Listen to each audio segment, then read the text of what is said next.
Dead Sea Shore, January 10, 1997. The skull stared back at Evelyn through its empty eye sockets. She could see that its dome, the calvarium, had been removed. Clearly visible were also a pelvis, a femur, and what seemed to be a clavicle. The bones were human. Feeling like a fugitive, Evelyn stood up to look around. She was on the cusp of a shallow depression, surrounded by lifeless earth, flat and grey. The sky was not graced by a bird, the earth not by a tree. Even the mountains beyond were devoid of vegetation. Marching beside the road were pylons bearing power lines, oddly juxtaposed against Masada, which resembled a volcano with a flattened top.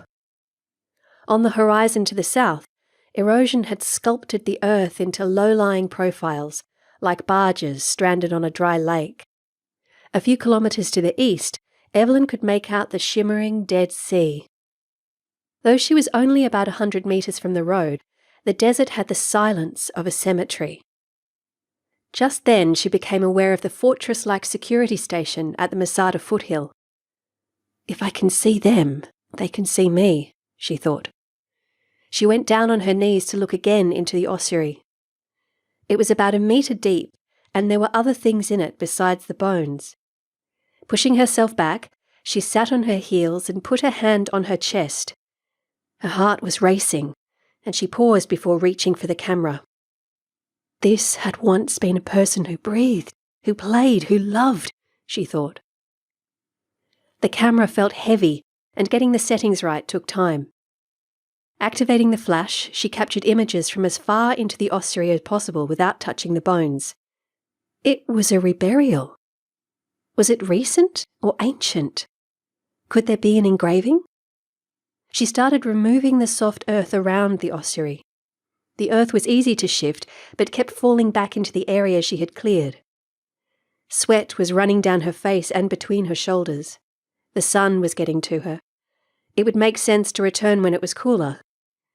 Repositioning the lid, she concealed the ossuary with earth.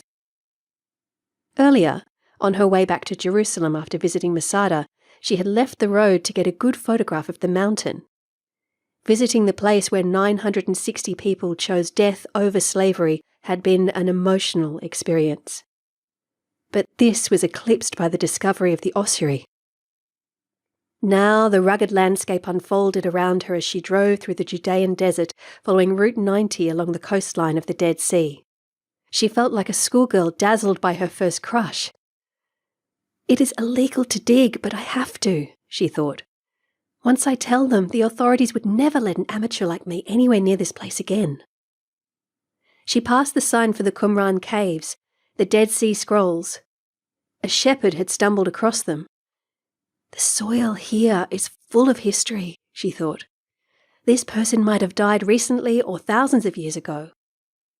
In the King David Hotel, Michael was just reaching for his shirt when Evelyn burst through the door of their room, saying, "I found a skeleton near Masada." "A skeleton near Masada," he repeated. "Was he crossing the road?" "I'm serious. It was in a stone ossuary." She sketched the shape of a rectangle with her hands. "I was photographing Masada when the rock I was standing on slipped from under me and rolled into a trough. When I looked down, I saw a straight edge. Nature doesn't have straight edges, so I brushed the earth aside. It was a lid. I tried to remove it, but it was stuck. I got the crowbar from the car." "How come nobody had seen it before you?" he asked. "There might have been more soil on it, wind erosion, rains. And mini earthquakes happen all the time here, you know, the Masada fault zone." "And you're sure it's human?" "Look at these." She scrolled through the images on her camera. "The calvarium has been sawn off. It must be human. And the orbits, the eye sockets, can't be anything else." Michael zoomed in.